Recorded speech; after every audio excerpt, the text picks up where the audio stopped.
these last 2 months, I had the opportunity to test these two technologies, who are pretty new. They were both released last year. And in this brown bag, I would like to show you how it looks like and give you a little bit of feedback from my experience as a developer. So before I start, I would like to know a little bit my audience, and I would like to ask you, can you raise your hand if you heard about Ionic? Okay. Can you raise your hand if you know what Ionic is? I mean, if you think you know. Can you raise your hand if you think Ionic is like Cordova? All right. Can you raise your hand if you have heard of Capacitor? All right. Thank you. So I will make a quick. Where's my mouse? Okay, I don't have any mouse now. Okay, there you go. Sorry, something wrong. So, so the table of content of this presentation. First, I will present a little bit of Capacitor. Then I will explain what Ionic is. And I'll make a little demo we're gonna make together. We're gonna start from a template provided by Ionic, and we're gonna make a little mini application that will look like native. And after the demo, I'll give you a little bit of feedback from my experience. So I think there are a lot of misconception about what Ionic is and how it relates to Cordova. So Ionic is not Cordova. Ionic uses Cordova. Ionic is on the top of Cordova, and so let's go from the bottom up. There are several layers of softwares. So you have your device, which is a hardware piece with an OS system, which can be pretty much anything you want. Then you have Capacitor. So Capacitor is a replacement of Cordova, basically. So it achieves the same thing. So it creates an app that bundles a web view, a web server, and behave like a application. So that's what Capacitor does, and it was created by the Ionic team. So both technologies are tightly connected together because they are from the same people. So on top of Capacitor, so like from now you can create pretty much any kind of app, web app. You can use Capacitor just like that. It just works. It's like Cordova.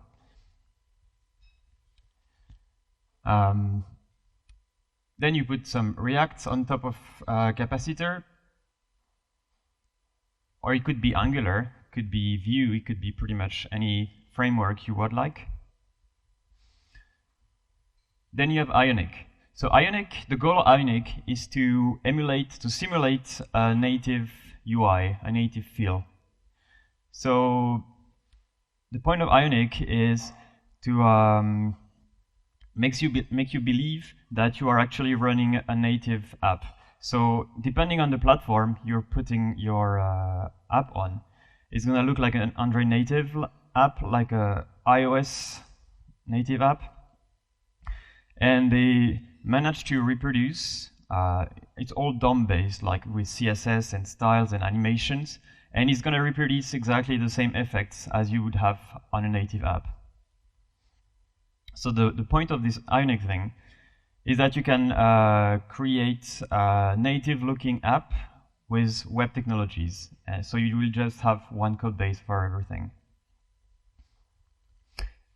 And on top of that, you put your app. So you can see the app have connections with Ionic itself, with React and Capacitor, depending on what you want to do with it. So for the UI, you will use Ionic, because Ionic provides the base components all the widgets, the buttons, the field, the forms, the lists, the slides, everything. React provides you the logic, the state management, and then Capacitor provides you all the plugins that allows you to interact with the native features of your device. So let's start with Capacitor. So it's sold as the native bridge for cross-platform web apps. So it was officially released in May 2019, so last year. It was made by the Ionic team. And before that, it was in a beta state for about a year. So they had a lot of time to actually improve it over the months of like the community of developers used it pretty much intensively and had time to give a lot of feedback. And so it was improved quite a lot since this time. Well, obviously it's open source. And it's cross-platform. So the supported platforms so far are iOS, Android, Electron, and web apps. So you can have one code base for all these platforms.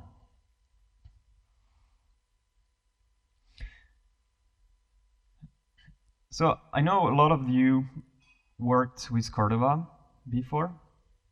So I guess one of the question you are asking yourself is like, how is it different from Cordova? Why does Capacitor exist? So I provide you some little difference so you can have an idea. So you know why the Ionic guys actually made this.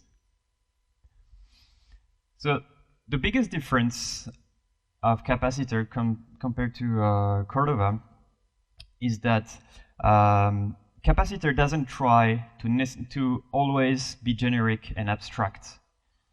It makes the acknowledgement that there are some things that cannot be fully abstracted.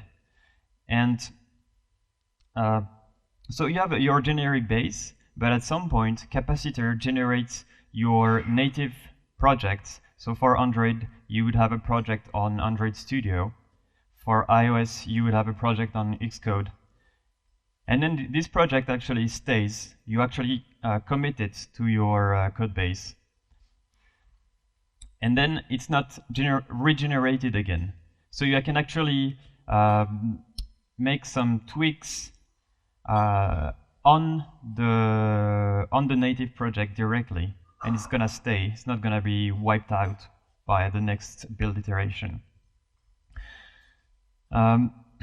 So Cordova takes care about everything. It doesn't let you commit the project, and you just actually generate the app file from your web sources, and it does everything. Capacitor doesn't do that, and because you still have your native project, you can actually add some native code if you have some specific behavior, like you want to run in native.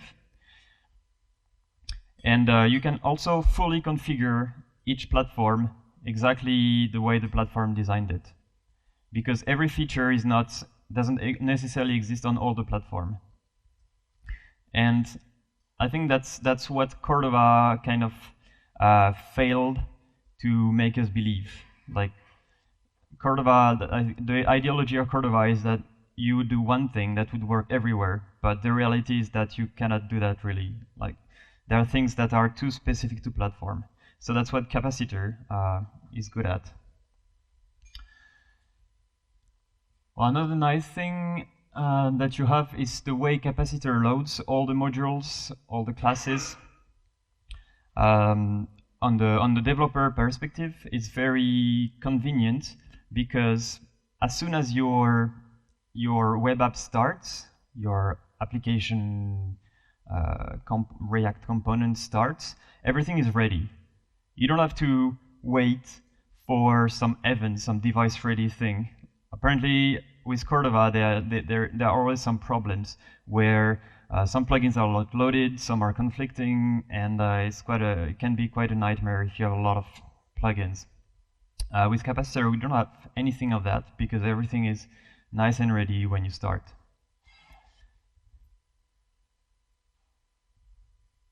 So, Cordova is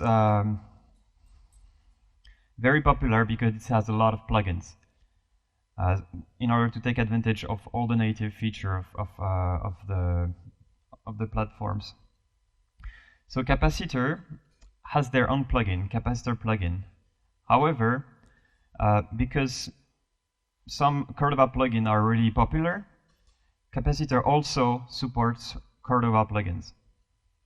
So Capacitor has its own plugins, but it can also use Cordova plugins. And actually, when you actually use Capacitor, when you try to install some Capacitor plugin for NFC, for the camera, for anything, it's very often just a wrapper on a popular Cordova plugin.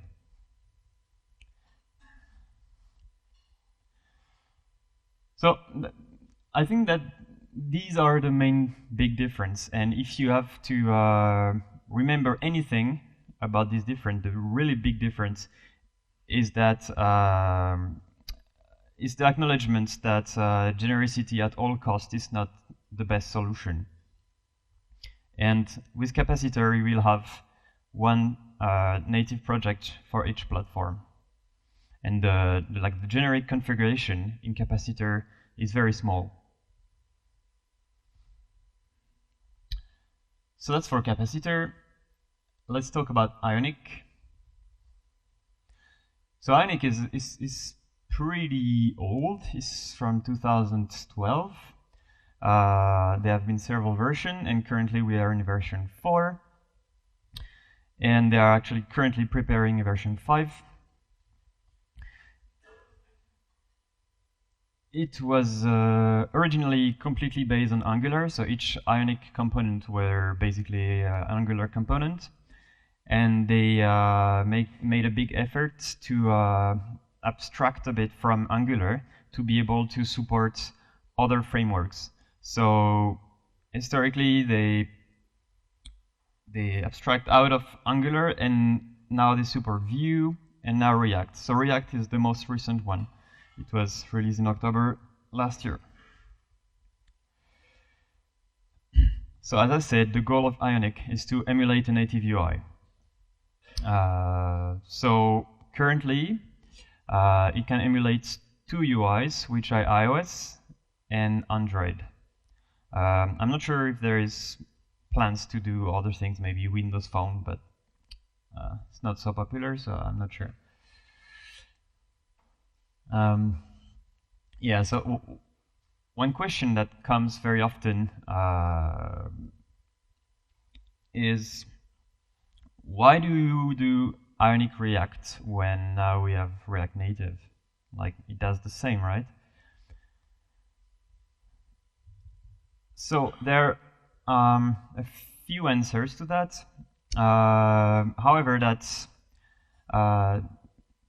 these are just answers that were claimed by Ionic on their blog when they released React, or their React version. So you have to take them with a grain of salt. It's really about opinions, I guess. So one of the biggest benefits they say is that the big community of developers are really keen on web technologies, and they're really good about the DOM, the CSS, all these technologies like that. And there are a lot of packages, a lot of technology has been built around the DOM thing. And so Ionic claims that they want to basically leverage this, all this knowledge, all this technology. And so they prefer using the DOM rather than the native DOM. And one big advantage actually is that you can run Ionic on the browser, contrary to React Native. Because on React Native you're forced to run it on your phone all the time. Oh, I need this mouse. Thank you. No, come on. All right. Yeah, you can run your Ionic on the browser, and it makes the development a lot faster because you don't have the building time and interaction time. I mean, I guess now React Native has a nice hot reload, so it's not such a big deal. But the developer is the browser is kind of nice to have. All right, demo time. So demo time. We're gonna make a little application, and so we're gonna start from. So Ionic provides a nice command line interface, which is called Ionic. Indeed, well, that's big. Well, it doesn't matter. Anyway, it's just a project usage. Yeah, so in this little demo, you won't see a lot of capacitor stuff because basically it's quite transparent. You don't.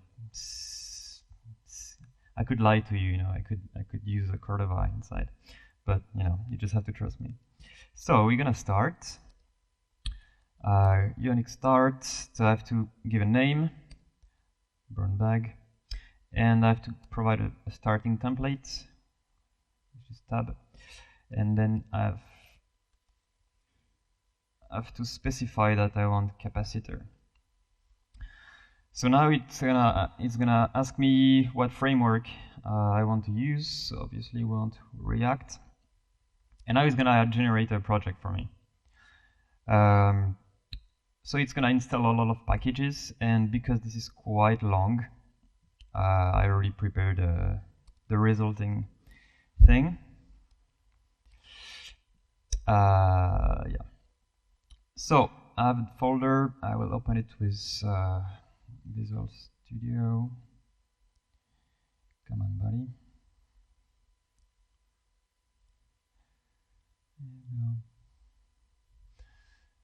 It's not so big. Try to make it bigger. Yeah. Okay, let's launch it because it's a bit boring to see the code right now. So let's see. So far I don't have an Android folder, so I will have to create it. So I will ask Capacitor to create me an Android platform. So the way to do that is to do Ionic Capacitor add Android. And now it has created a little folder. And then I can Android. Yeah, so it's gonna open my Android project. You can see now that there is this Android folder here.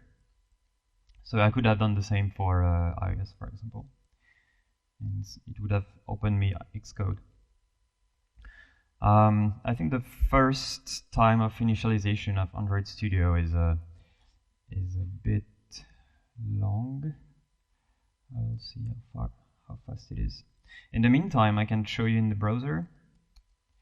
So the way to use the browser is to use Ionic Serve, and it's just gonna launch React script, which probably a lot of people are familiar with.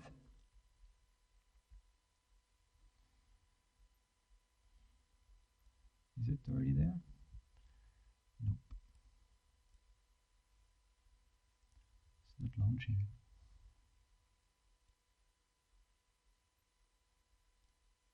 Oh, here you go. Up. Yeah, so that's the starting template. So I mean the colors are not great, but you should see that it looks like a bit native. So you have a nice header there. You have some tabs here. The colors are not good, but you know, you have this nice ripple effect that you would have on Android. You can navigate, go to details, and you have this go back key. So, like just like that, it's really hard to see that it's not native. It's all, but it's all based on CSS, like on the DOM. So let's go back on this. So on the file, you can see I have my Android folder. I have my public folder with the base page, and you have my sources. So for example, this, the first tab you've seen before, which were there. You can actually see it's just a normal React component. So it starts with an Ion page. And inside you have all the components of the page. So you have the header, the toolbar, the title, the contents, and pretty much any component that you could imagine. So basically Ionic has a component for every native component that might exist. I would like to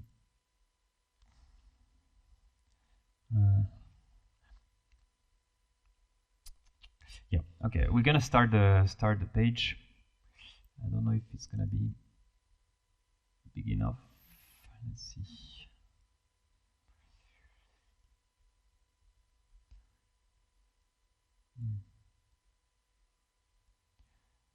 Try to make a nice environment. Okay.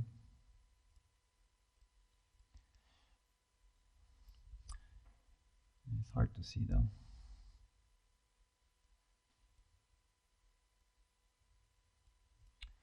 Alright. So let's see if it works. You should have some live reload here. So I'm removing the welcome to Salsita. There you go. Welcome Salsita. Yeah. Sure, go ahead. Yeah.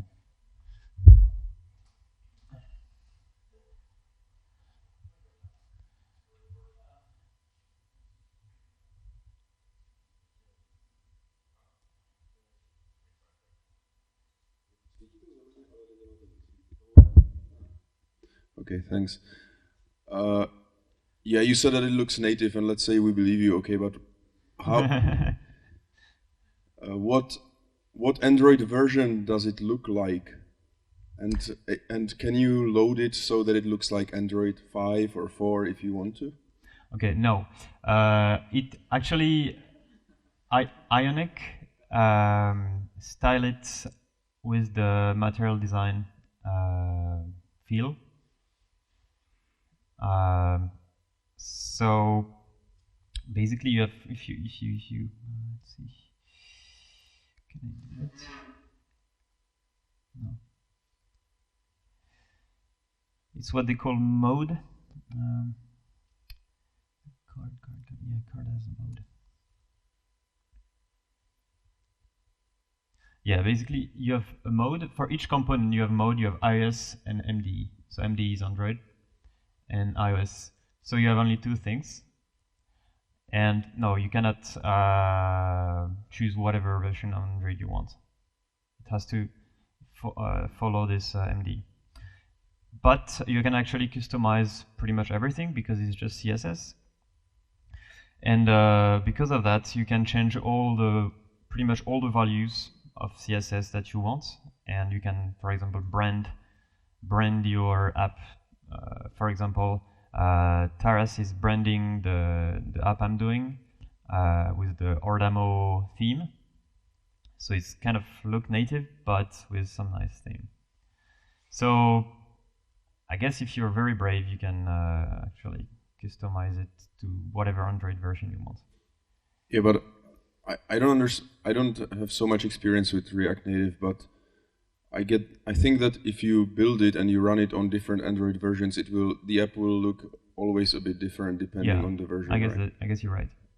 So that's a pretty big advantage of Android or of React Native, I guess, as opposed to this, where it will look the same on all platforms. So it will not look native to the user who uses an older Android version or so. That's true. Okay. Yeah. Thanks. But who wants to use the old UI? Everyone wants the best, the newest thing.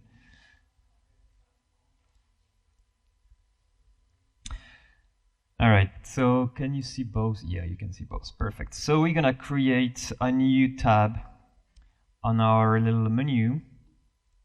So I just need to figure out where the tabs are. So you have the app here, and you have the Ion tab bar here, which represents this thing down there. So we can add a new one, and we're gonna call it. So yeah, what I propose is to make a little Tinder page. So have some pictures of Yoda, and we're gonna make him a little Tinder page. So you're gonna call it Salsitinder or Salsinder, not sure. Salsitinder. Tindersita. Okay, good for Tindersita.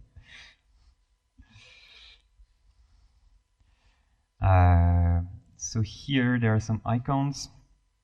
There is a flame icon apparently. So these are Ionic icons. Okay, that's gonna be here. So here you can see that you have my Tindersita. And for example, the icon, I mean, almost UI elements have a mode that show which platform they're supposed to reproduce. And the icon actually uses the native one. So the set of icon of Android is different from the set of icon in iOS. So for example, if I can override it using mode here, and you can see it's gonna change the little icon here. I mean, it's not a big difference, but basically, if everything changes, we can actually see the difference. All right, so we have our Tindersita thing. Now we're gonna create our path. So I create a root, which is in there.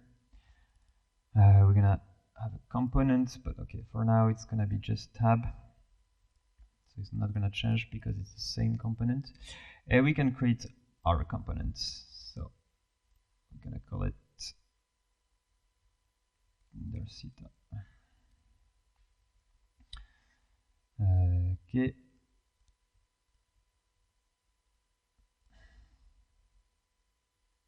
Where is it here? Oh, come on, doesn't want. Yes, because I didn't rename the class here.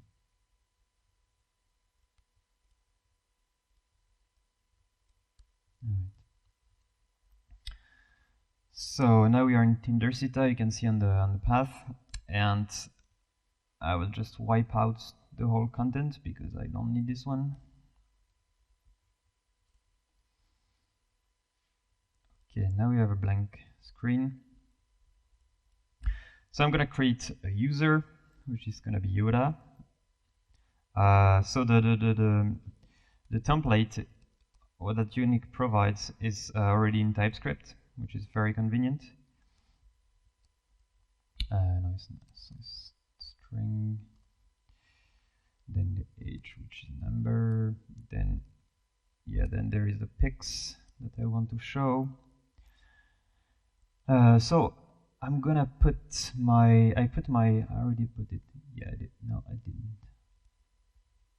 Yeah, we're gonna take our pictures here, and we're gonna create. I mean, the asset here is already there, so I'm gonna create a folder here, pics, and I'm gonna put my pictures here. Here we go. And now we're gonna ask for assets. Yoda1. Oh, it's type. God damn it. Alright. Alright. So now I'm gonna create the user like out of it, but you can understand that it's like it could be completely dynamic. Oh, it didn't work. I did something wrong. User.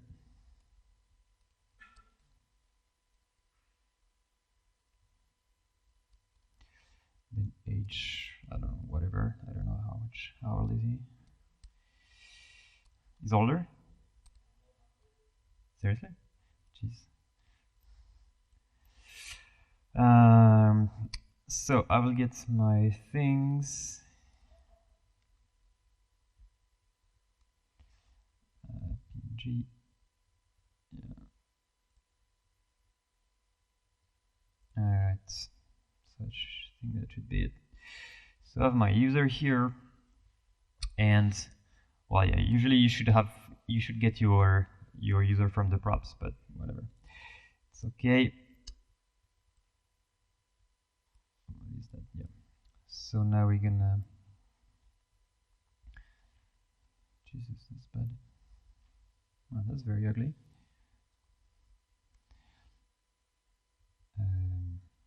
User name. Okay, that's annoying. Age. Yeah, so you can see I have my little header here, which is nice. And now we can make a little like button. For that, Ionic has a set of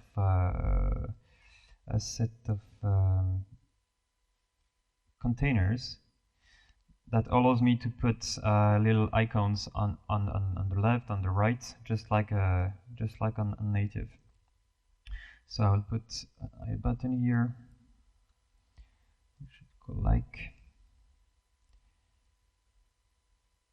Yeah.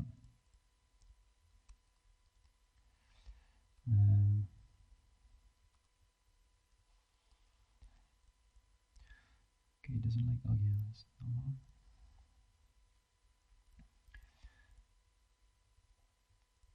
And then I'm gonna create my thing. So I'm supposed to do some use callback and thing, but I'm not gonna do it. It's too long.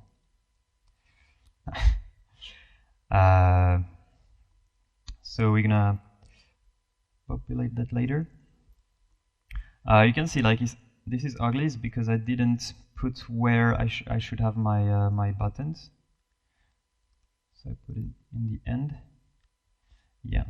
So now I have my button, and I could also maybe add another one, which is like report if you get abused by Yoda or something.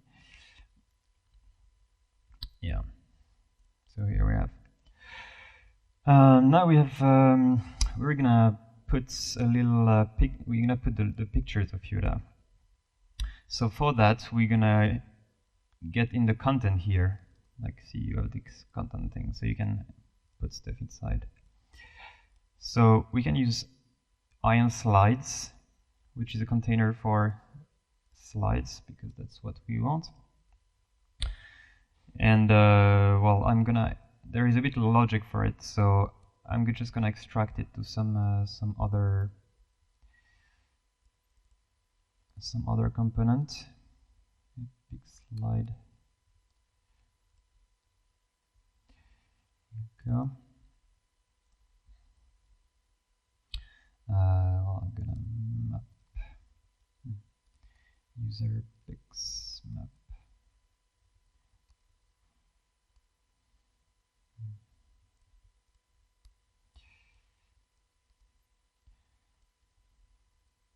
Pic, and then pic, I guess. All right. So now on the pic side, I'm gonna add some props.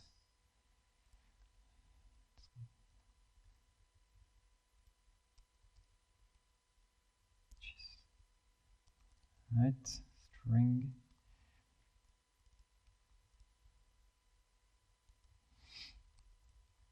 All right, and now I'm gonna return some ion slide here.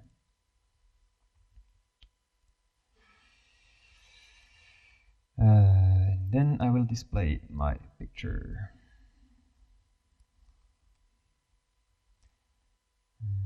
Source.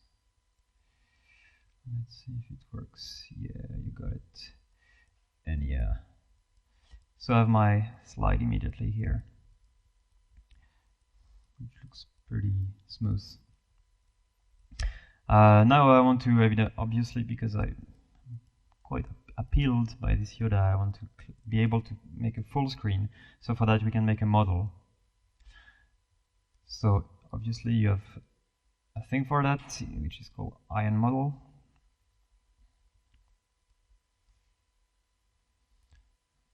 And you have to provide this open.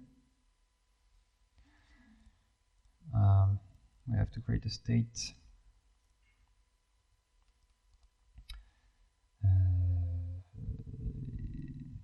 Is open. No, whatever.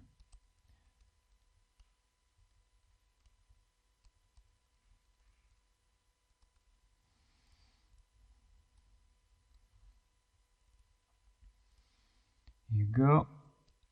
And I guess I'll just copy the same thing. Well, it's gonna be ugly, but I guess it's gonna be easier. So it's gonna open, and we want to have a toggle feature.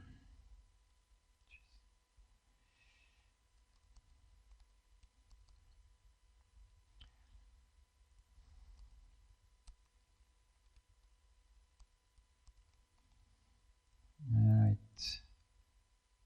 So now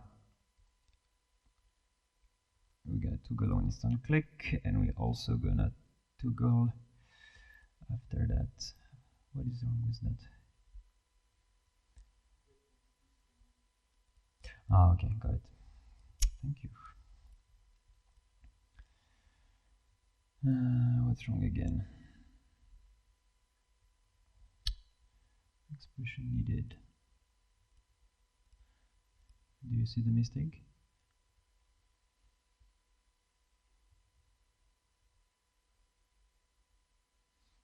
Is there something I forgot, maybe?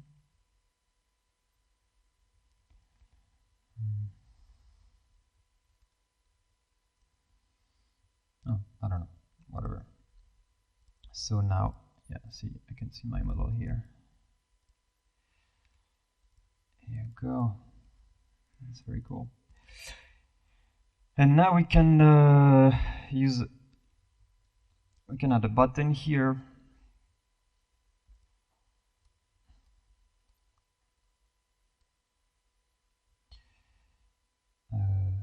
Send message.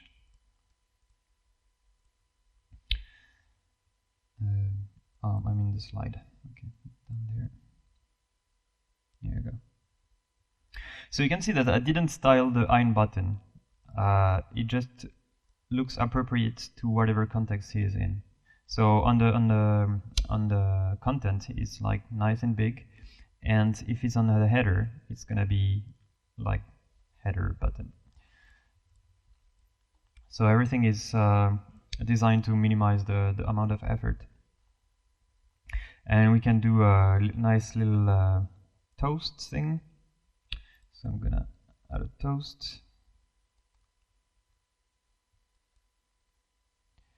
Iron toast.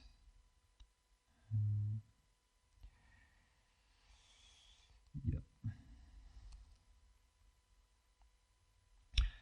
I'm gonna get the same kind of thing from here. It's gonna be ugly, but doesn't matter.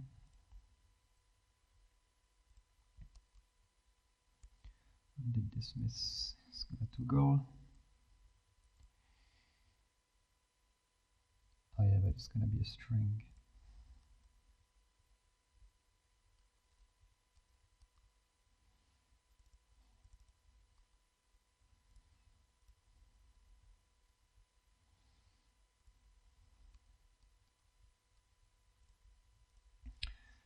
Alright, so set message. would be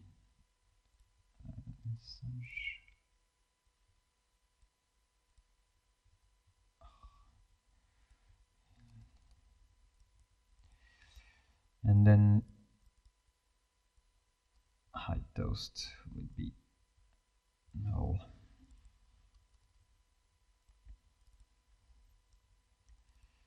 Dismissed. Oh, yeah.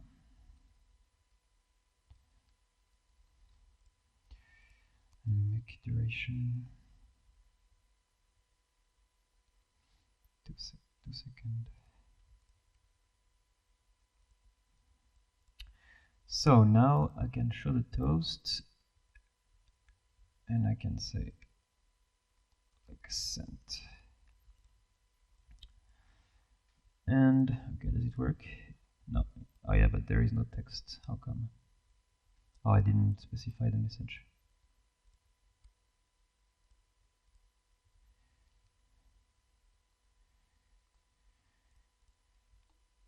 Yeah. Like sent. Here you go. So I can send a lot of likes, and so this toast is done on the Ionic side. So this toast is basically just CSS and HTML. However, I could use the real native toast by using the Capacitor plugin, which is called Toast. So it's going to have a different feel. It's have different things, but it's really, I guess it's really up to you. But since I'm testing on the browser, it's very convenient to be able to try my toasts on the browser. Then we can also do the save message. Let's say send a message.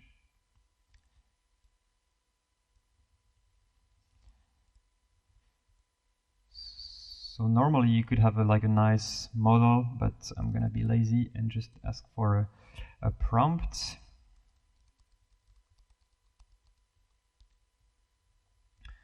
And oh yeah, but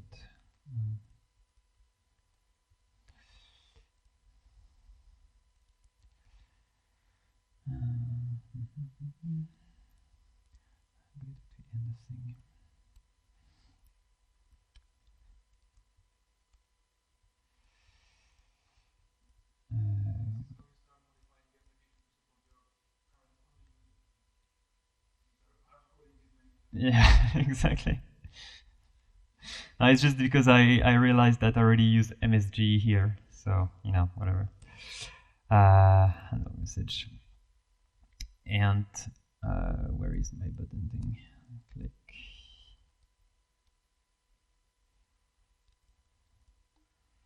There you go.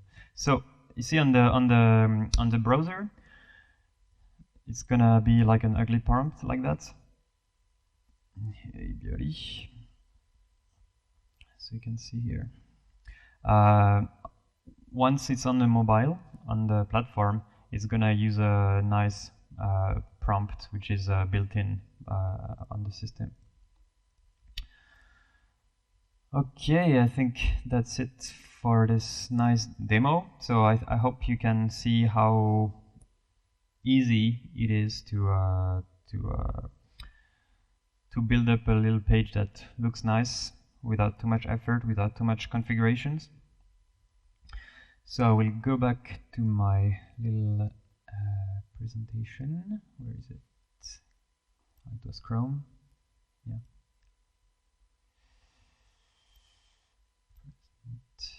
Yeah. So a little bit of feedback about Capacitor. It can be a bit tricky to set up because it uses npx, which is some kind of thing that I don't really know about. It's some binary npm or whatever.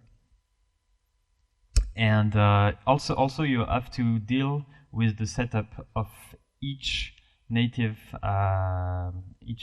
project.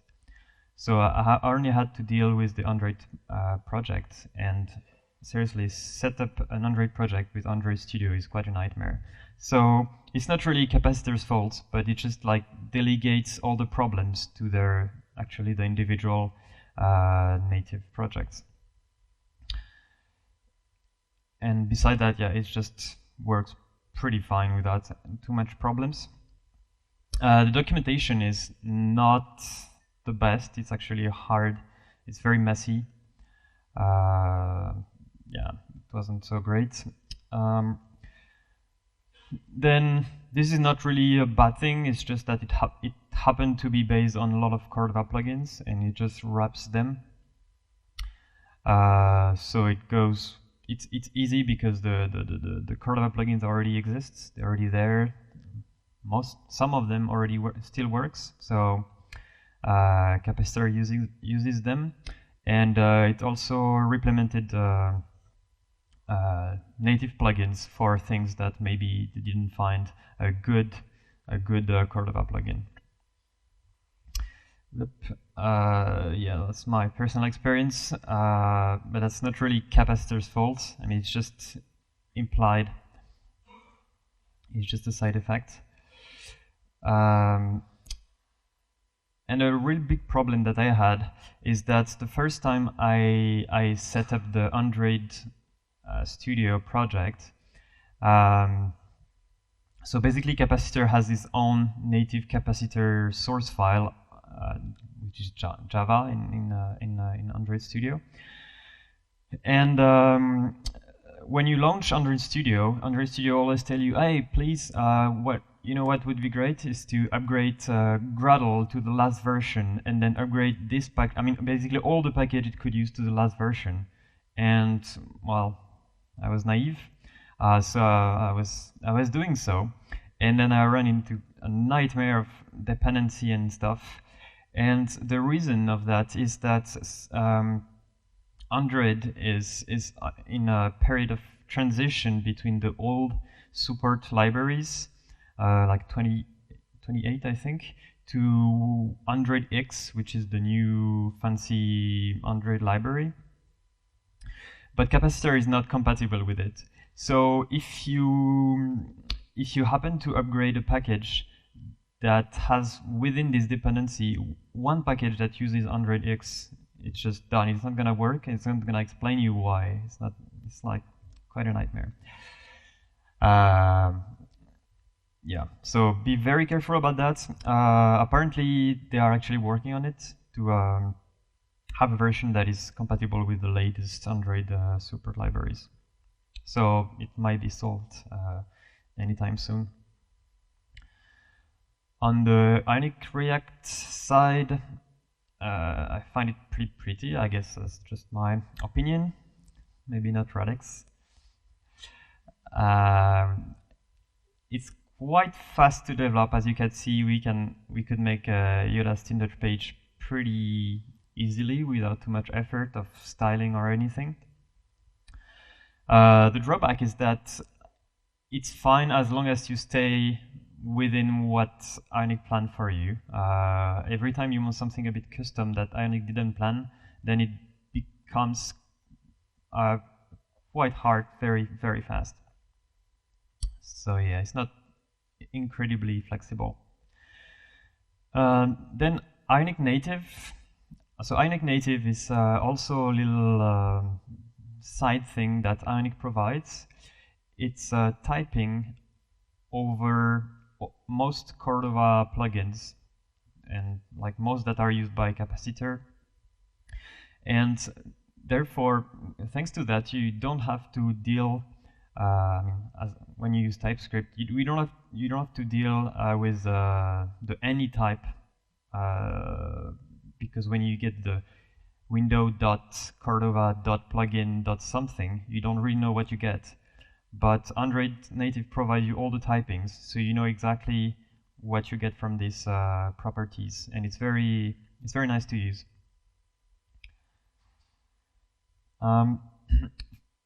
Yeah, when a thing that is so-so, by experience, the UI is not always very super reactive. Sometimes you have to click twice on the button. You don't really know why. So it's not like lightning fast like native basically. So I hope. I mean, this might have to do with the application itself, the amount of computation you do in your app, but I don't exactly know the origin of that. I hope it's gonna get better. Last thing about Ionic. So as I said in the beginning, Ionic was based on Angular 4, and then he tried to abstract their components to be able to work with pretty much any framework, like Vue or React. And the React version is pretty early, because it was released on October last year. And it works pretty well, except some little things, some pretty edge cases. For example, sometimes you're looking for a component, and the documentation tells you that you should set this field and this field, but actually it worked for the Angular version, and for the React version is slightly different. Or, for example, you update a prop and the component doesn't update itself. It's very annoying because you don't expect it, and you waste a lot of time fixing it, and sometimes fixing it involves that you have to manually unmount the component and remount it entirely so that it actually pick up the changes. So I think there are a lot of little tricky things that are annoying, but this is not by design. I think it can just be improved by the Ionic team. Let's hope they do.